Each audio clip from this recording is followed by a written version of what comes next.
Hello everyone. आज के English literature के इस वीडियो में हम लोग डिस्कस करेंगे प्लॉट के बारे में। प्लॉट जो कि स्टोरी या फिर नॉवल या फिर ड्रामा या फिर किसी भी तरह की आप इंग्लिश लिटरेचर में लिटरेचर को स्टडी कर रहे हैं उसका पार्ट होता है प्लॉट। तो आज का वीडियो ऐसे कैंडिडेट्स जो कि UGC NET exam, SET exam, SLET exam, GATE exam, TGT, PGT जिसमें केवीएस, डीएसएसबी, ईएमआरएस, एनडीएस या फिर अपने स्टेट लेवल के इंग्लिश टीचर, असिस्टेंट प्रोफेसर की प्रिपरेशन कर रहे हैं या फिर अपने बीए और एमए के एग्जाम्स की प्रिपरेशन कर रहे हैं, उन सभी कैंडिडेट्स के लिए ये वीडियो बहुत हेल्पफुल होने जा रहा है। तो इस वीडियो को आप एंड तक देखिएगा। और अगर अभी तक आपने बीएसआई एकेडमी इंग्लिश लिटरेचर के चैनल को सब्सक्राइब नहीं किया है, subscribe the channel, like this video and please share this video. तो आज के इस वीडियो में हम लोग जो जिन क्वेश्चंस को डिस्कस करेंगे वो है plot. What is plot? Okay, English literature के अंदर प्लॉट जो है वो क्या होता है। What is the Freytag pyramid? ये फ्रैक्टेड पैरामिड क्या है इसको भी देखेंगे। What are the distinction between the plot and the story? What are the types of plot? What are the elements of plot? And what are the different plot techniques in English literature? तो यहाँ पर इन सभी questions को एक के बाद एक हम लोग जो है आपके साथ डिस्कस करेंगे। तो सबसे पहले हमारे सामने क्वेश्चन आता है, व्हाट इज प्लॉट? प्लॉट क्या है इसके बारे में हम लोग डिस्कस करते हैं। तो प्लॉट जो है एक तरीके के आप स्टोरी के अंदर इवेंट्स की एक पूरी की पूरी सीक्वेंशियल सीरीज को कह सकते हैं, जिसकी हेल्प से हम लोग जो है उस नॉवल की, ड्रामा के थीम को क्रिएट करते हैं। द स्टोरी और the course of events that make up the theme is known as the plot of a story or the plot of a novel or the plot of a drama। यहां पर देखा जाए कि यहां पर जो plot है, द स्टोरी में कंटेन वन प्लॉट और all the plots are interweaving together to create so many sub plots. तो एक प्लॉट हो सकता है उस प्लॉट के अंदर ही न जाने कितने सारे सब प्लॉट्स क्रिएट हो, जिसकी वजह से वो स्टोरी क्रिएट होगी। देखिए, स्टोरी और प्लॉट दोनों में डिफरेंस है, उसको मैं अभी आपको सामने थोड़ी देर में प्रेजेंट करूंगा।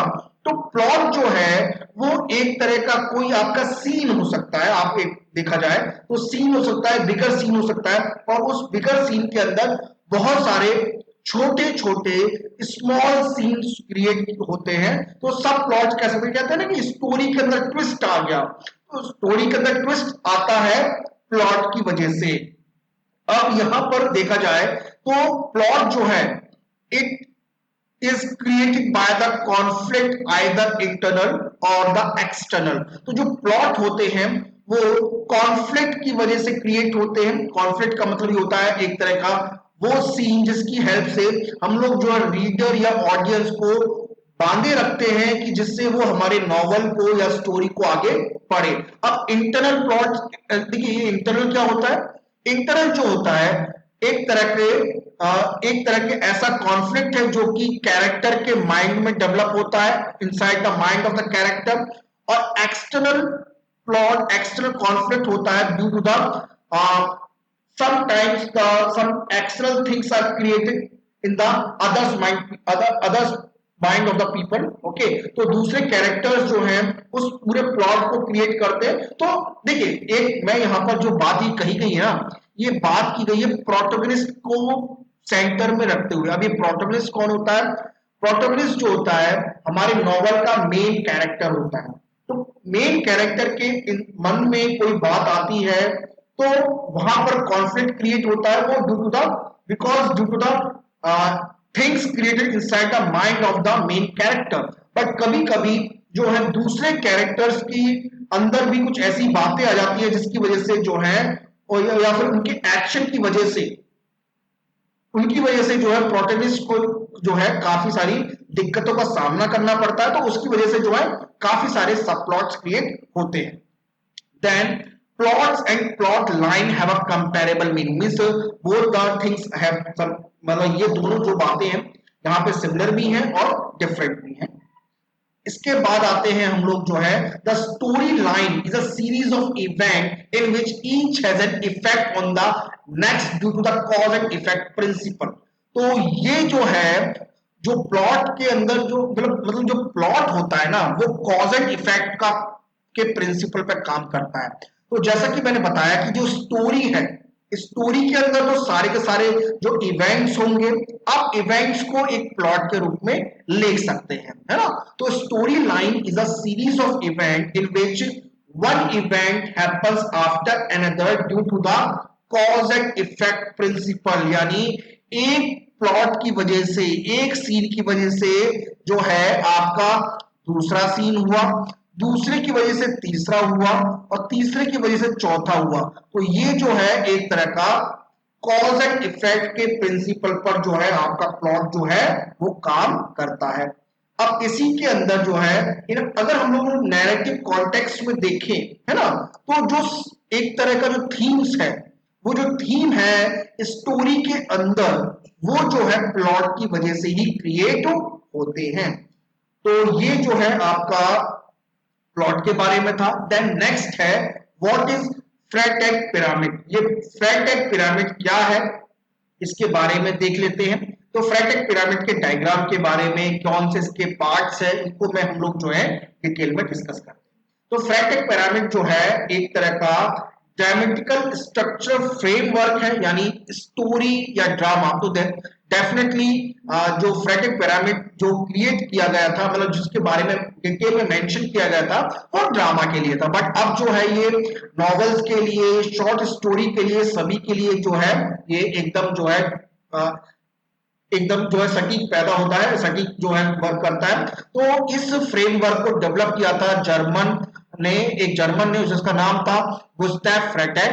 तो गुस्टैव फ्रैटेक जो था एक जर्मन था, जो कि एक प्ले राइट, एक नॉवलिस्ट था अपने समय में। और ये जो लिखा गया, ये जो उनके द्वारा इन्वेंट किया गया था मिड 19th सेंचुरी में, गुस्टैव फ्रैटेक ने इस पिरामिड को क्रिएट किया था, है ना। वो पिरामिड क्या है इसके बारे में मैं अभी थोड़ी देर में आपको बताता हूं। तो देखिए इसके अंदर अगर देखा जाए, the effective story consist of two half, the play and the counter play with the climax in the middle. तो इसमें क्या होता है, स्टोरी के दो हाफ होते हैं, एक तो प्ले होता है, यानी स्टोरी एकदम चल रही होती है और जैसे ही क्लाइमेक्स आता है तो स्टोरी जो होता है उस क्लाइमेक्स के एकदम रिवर्स में चली जाती है, जिसे हम लोग जो है काउंटर प्ले कहते हैं। यानी एक स्टोरी चल रही होती है एक रूप में, क्लाइमेक्स आता है तो फिर उसका जो है काउंटर प्ले होता है। तो काउंटर प्ले का मतलब यह है उस पर्टिकुलर क्लाइमेक्स पे इस स्टोरी के आगे का जो पार्ट है उसे हम लोग जो काउंटर प्ले कहते हैं। तो जो डायग्राम है हमारा फ्रैटेक पिरामिड है, ये पिरामिड है। तो इसमें अगर देखा जाए तो इस पूरे के पूरे ड्रामा के अंदर, नॉवल के अंदर 5 पार्ट होते हैं, जिसको अभी मैं थोड़ी देर में आपको एक्सप्लेन भी करूंगा। पहला होता है एक्सपोजिशन। तो देखिए यहां पर आप पूरे के पूरे प्लॉट्स को आपस में 3 पार्ट्स में डिवाइड कर सकते हैं। एक तो है beginning, then middle part and ending part, है ना। तो सबसे पहले आता है एक्सपोजिशन, देन सेकंड नंबर पे आता है राइजिंग एक्शन। तो exposition is the first one, rising action second है। इसके बाद आता है क्लाइमैक्स। तो क्लाइमैक्स जो है ये आपकी स्टोरी का सबसे इंपॉर्टेंट पार्ट होता है, जिससे स्टोरी के अंदर एकदम ट्विस्ट आ जाता है। देन फोर्थ पार्ट आता है फॉलिंग एक्शन और लास्ट में आता है कैटास्ट्रॉफ। ओके, तो ये 5 एलिमेंट्स हैं फ्रैटेक पिरामिड के, जिसको मैं आपको एक एक करके इनको एक्सप्लेन करता हूं। तो the Freytag pyramid contains the 5 dramatic elements. First is the exposition, second is the rising action, third is the climax, fourth is the falling action and fifth is the resolution। तो उन्होंने यहाँ पे catastrophe नाम का के word को use नहीं किया था, उन्होंने यहाँ पर रिजोल्यूशन वर्ड को यूज किया था। तो इनका मतलब क्या है, इनका मीनिंग क्या है, जरा एक एक करके हम लोग जो है देखते हैं। तो सबसे पहले आता है एक्सपोजिशन। एक्सपोजिशन जो है एक तरह का इस पर्टिकुलर पार्ट में, स्टोरी के पार्ट में जो है मेन कैरेक्टर या फिर कुछ और इंपॉर्टेंट माइनर कैरेक्टर को इंट्रोड्यूस किया जाता है। इसके अलावा आपकी जो स्टोरी है उसका जो टाइम पीरियड है वो क्या है, ये बताया जाता है स्टोरी के अंदर। देखो ये जो फ्रेटेक पिरामिड है ना, ये पूरी स्टोरी को यानी पूरे नॉवल को, इस पूरे नॉवल को के डिवीजन की बात की गई है। तो पहला जो पार्ट है एक्सपोजिशन, जैसे स्टार्टिंग के कुछ चैप्टर्स होते हैं नॉवेल्स के अंदर, या फिर ड्रामा के कुछ स्टार्टिंग के कुछ जो पहले दूसरे पार्ट होते हैं, उसमें तो ये पता चलता है कि एक तरह से जो नॉवल है वो क्या है, इसमें मेन कैरेक्टर कौन है, टाइम पीरियड कब का है, इसमें टोन क्या है, इसका कौन कौन से मतलब एक तरह से ऐसे इंसिडेंट को प्रोड्यूस करता है जिसकी हेल्प से जो है पूरी स्टोरी जो है आगे चलेगी। तो इस पार्ट में जो है मेन कैरेक्टर और कुछ दूसरे माइनर कैरेक्टर को इंट्रोड्यूस करते हुए स्टोरी को आगे बढ़ाया जाता है। देन नेक्स्ट आता है राइजिंग एक्शन। राइजिंग एक्शन के अंदर जो है अब मेन इंसिडेंट जो होता है, जो चीफ एक्शन जिसे कह सकते हैं, तो धीरे धीरे जो है वो जो है इंसिडेंट जो है मेन इंसिडेंट जो है आगे धीरे धीरे बढ़ने लगता है ना। और धीरे धीरे आगे बढ़ते हुए जो है स्टोरी जो है हमारी क्लाइमैक्स की तरफ आगे बढ़ रही है। The story is moving towards the climax. और इसी के अंदर कुछ नए कैरेक्टर भी इंट्रोड्यूस किए जाते हैं। ओके, इसके साथ साथ राइजिंग एक्शन के साथ देन नेक्स्ट आता है हमारा क्लाइमैक्स। क्लाइमैक्स में इसको हम लोग क्लाइमैक्स को एक दूसरे नाम से भी जानते हैं, इसे हम लोग कहते हैं रिफ्लेक्शन पॉइंट। क्या कहते हैं? रिफ्लेक्शन पॉइंट कहते हैं। और ये जो है स्टोरी का नॉवल का, ठीक है, जब मैं नॉवल कह रहा हूं स्टोरी कह रहा हूं, आप एक ही मानिए, आगे मतलब एक ही पार्ट को रख सकते हैं कि एक स्टोरी रन कर रही है। ठीक है, तो स्टोरी रन हो रही थी, पहले जो वो स्टोरी का जो पहले पार्ट था वो प्ले था, और दूसरा पार्ट क्लाइमेक्स के बाद जो है वो स्टोरी जो है क्लाइमेक्स को एक तरह से पूरी चेंज हो जाती है। इससे हम लोग कहते हैं काउंटर प्ले। ठीक है, the point at which the story reflects and afterwards it becomes a mirror story in the counter play form is known as the climax. Okay, अब ये जो है क्लाइमेक्स जो है पूरी स्टोरी का सबसे इंपॉर्टेंट प्लेस है। और अगर ये स्टोरी के अंदर ना हो, क्लाइमेक्स ना हो, तो किसी को भी नॉवल को स्टोरी को पढ़ने में बिल्कुल भी इंटरेस्ट नहीं शो होगा। तो ये क्लाइमेक्स है जो कि नॉवेल्स के अंदर स्टोरी के अंदर जो है रीडर्स को ऑडियंस को बांधे रखता है। देन नेक्स्ट आता है फॉलिंग एक्शन। तो क्लाइमेक्स वाली हो गया। अब जो है उस क्लाइमेक्स से हम लोग धीरे धीरे फॉलिंग एक्शन की तरफ जाते हैं, जो कि फॉलिंग एक्शन जो है धीरे धीरे ऑडियंस को फाइनल कंक्लूजन की तरफ लेके जाता है ना। फाइनल कंक्लूजन अभी आया नहीं है, तो फॉलिंग एक्शन में कुछ ऐसा क्रिएट होगा, कुछ ऐसे इवेंट्स होंगे, कुछ ऐसे प्लॉट सब प्लॉट्स होंगे जो कि उस क्लाइमेक्स से एक तरह से कॉज एंड इफेक्ट का काम करेंगे।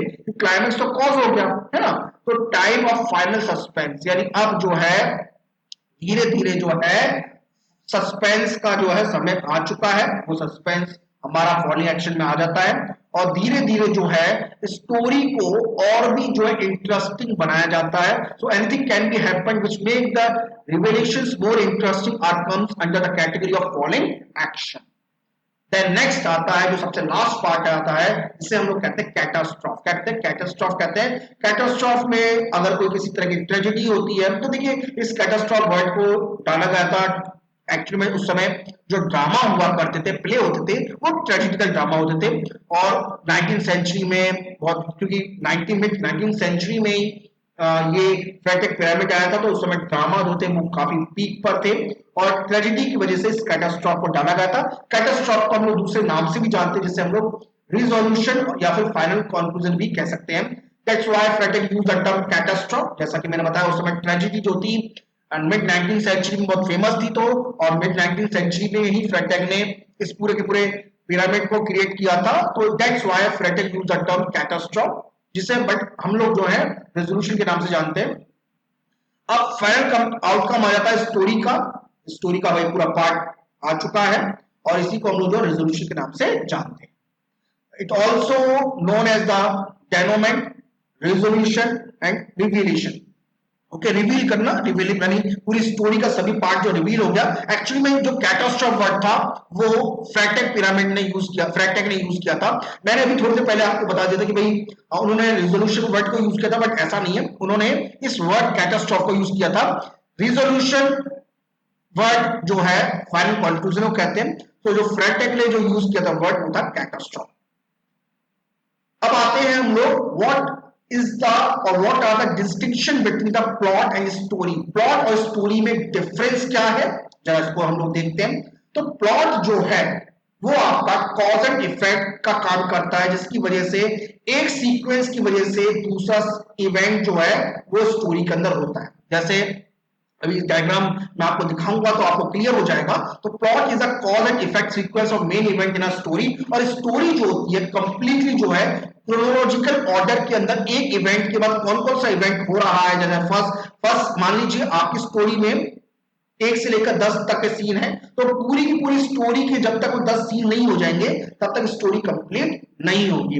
तो इन दोनों में सबसे मेन डिफरेंस ये है कि जो स्टोरी जो होती है इससे आप जो क्रोनोलॉजिकली आप उसको सीन्स में डिवाइड कर सकते हैं। जैसे मैंने यहाँ पर 1 से लेकर 10 तक की पूरे जो सीन है पूरी स्टोरी में, तो मान लीजिए पूरी स्टोरी में आपके 10 प्लॉट्स हैं, कंप्लीट 10 प्लॉट्स है स्टोरी है। तो ये 10 पूरे की पूरी स्टोरी के जो इवेंट्स है 1 से लेकर 10 तक हमने टाइम क्रोनोलॉजिकल ऑर्डर में इसको शो कर दिया। तो पूरी स्टोरी को हम लोग जो है 1 से लेकर 10 तक शो कर सकते हैं। बट प्लॉट जो है, अब हो सकता है कोई एक प्लॉट एक इवेंट हुआ 1 की वजह से 4 हुआ था और 4 की वजह से 8 हुआ था, तो ये जो है इसे हम लोग कहते हैं प्लॉट, इसे कहते हैं प्लॉट। और जो जो एक तरह से किसकी वजह से कौन सा इवेंट हुआ था उसको हम लोग जो है प्लॉट के अंदर मेंशन करते हैं। स्टूडेंट्स, इंग्लिश लिटरेचर के काफी सारे कोर्सेज जो है हमारे पीएसआई एकेडमी द्वारा प्रोजेक्ट किए जाते हैं, हमारी वेबसाइट पर अवेलेबल है। तो इन कोर्सेज के लिए एनरोलमेंट के लिए आप हमारे व्हाट्सएप पे कांटेक्ट कर सकते हैं। हमारा व्हाट्सएप नंबर आपके स्क्रीन पर अवेलेबल है। इसमें आपको यूजीसी नेट के कोर्स, सेट एग्जाम के कोर्स, टीजीटी पीजीटी के कोर्स, जिसमें केवीएस, डीएसएसपी, ईएमआरएस, एनबीएस के कोर्स अवेलेबल है। असिस्टेंट प्रोफेसर के कोर्सेज अवेलेबल है, साथ में पीएचडी एंट्रेंस एग्जाम के भी कोर्स अवेलेबल है। तो इन कोर्सेज के एनरोलमेंट के लिए, इन कोर्सेज की इंक्वायरी के लिए you can contact us on our WhatsApp number. Our WhatsApp number is available on your screen. Then also, अगर अभी तक आपने पीएसआई एकेडमी इंग्लिश लिटरेचर के चैनल को सब्सक्राइब नहीं किया है, subscribe this channel, like this video and share this video.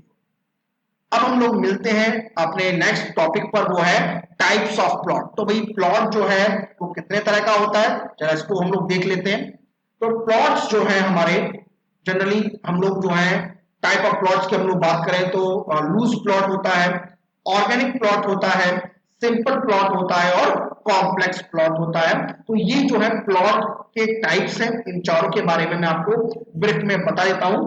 पहले आता है लूज प्लॉट। तो लूज प्लॉट जो है, जो स्टोरी है ना पूरी की पूरी कंप्लीट स्टोरी को जो है ऑथर जो है बहुत सारे स्मॉल स्मॉल प्लॉट्स में डिवाइड कर देता है, और ये सारे प्लॉट जो है ना आपस में कोरिलेट नहीं है एक दूसरे से। The story is composed of a number of detached incidents with very little necessary और लॉजिकल कनेक्शन अमंग देमसेल्व्स। यानी बहुत सारी ऐसी स्टोरीज के प्लॉट क्रिएट किए कर दिए जाते हैं।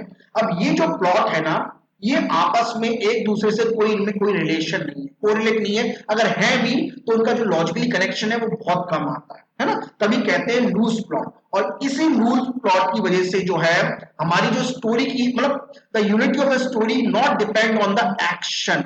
तो यहाँ पर जो स्टोरी की जो पूरी की पूरी यूनिटी है, उसका इंटीग्रल पार्ट है, वो उसके एक्शन पर डिपेंड नहीं करता, बल्कि उसके हीरो या कैरेक्टर या मेन प्रोटोगनिस्ट के ऊपर डिपेंड करता है, जो कि पूरी स्टोरी को बांधे रखता है, बाइंडिंग फैक्टर होता है ना। तो इसी को हम लोग जो कहते हैं लूज प्लॉट कहते हैं।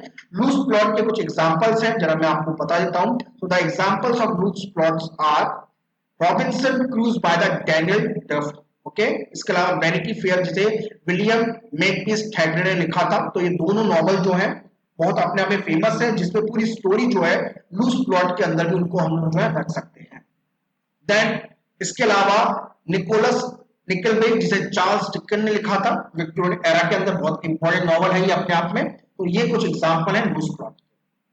अब ऑर्गेनिक प्लॉट आता है। तो ऑर्गेनिक प्लॉट में क्या होता है कि पूरा का पूरा जो नॉवल होता है ना वो इकट्ठे एक साथ हो रहा है, यानी वो जो नॉवल के अंदर जो प्लॉट्स हैं आपस में एक दूसरे के अंदर सीक्वेंशियल फैशन में रन हो रहे हैं, और उनमें आपस में एक तरह से रिलेशन है कि किस इवेंट की वजह से दूसरा इवेंट हो रहा है।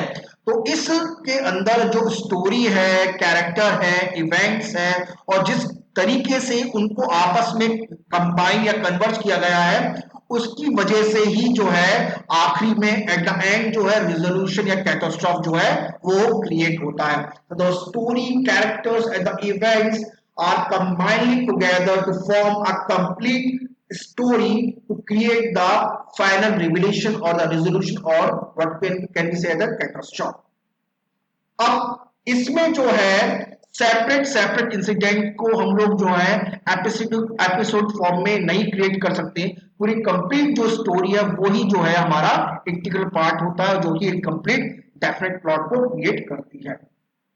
अब हम आते हैं सिंपल प्लॉट की तरफ। सिंपल प्लॉट में केवल एक सिंगल स्टोरी होती है, इसमें किसी भी तरह का कोई ट्विस्ट नहीं होता, कोई इंसिडेंट नहीं होता, सिंगल स्टोरी लाइन होती है, सिंगल स्टोरी लाइन है। और इसके अंदर जो एग्जांपल है जैसे Vanity Fair by the William Makepeace Thackeray जो है सिंपल प्लॉट के अंदर जो है इसे कंसीडर हम लोग करते हैं। अब कुछ कॉम्प्लेक्स प्लॉट के बारे में देखते हैं। मल्टीपल स्टोरी होती है, काफी सारे इंसिडेंट को इकट्ठे एक साथ जो है इकट्ठे स्टोरी के अंदर रखा जाता है, इसी को हम लोग जो है कॉम्प्लेक्स प्लॉट नाम देते हैं। जैसे एग्जांपल के तौर पे the bleak house by the Charles Dickens जो है एग्जांपल है कॉम्प्लेक्स प्लॉट का।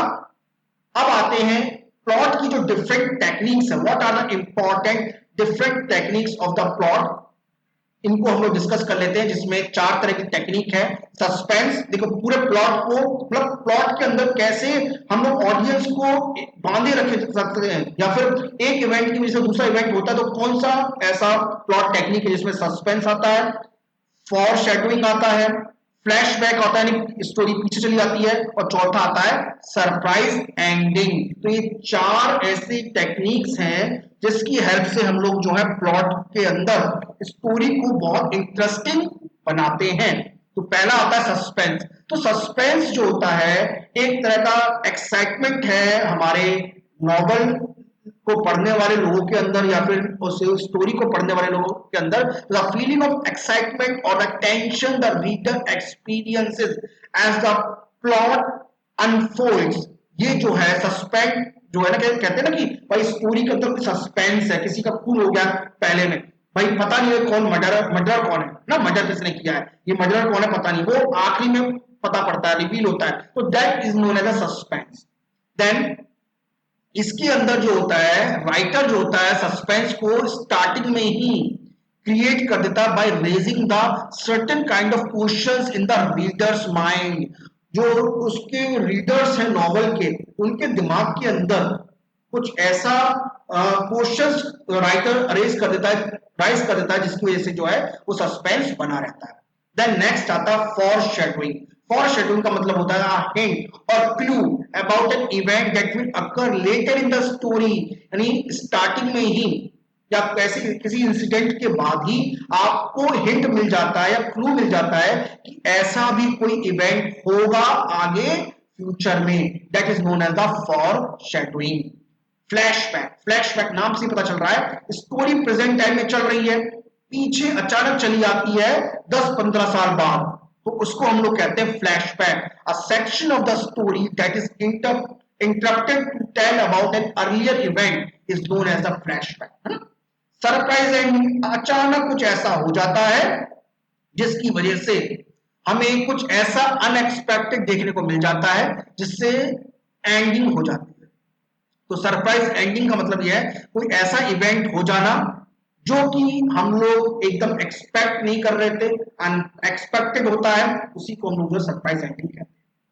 तो स्टूडेंट्स ये आज का वीडियो था जिसमें हम लोगों ने डिटेल में डिस्कस किया प्लॉट के बारे में, जो कि आपके एग्जाम के पॉइंट ऑफ व्यू से बहुत इंपॉर्टेंट है।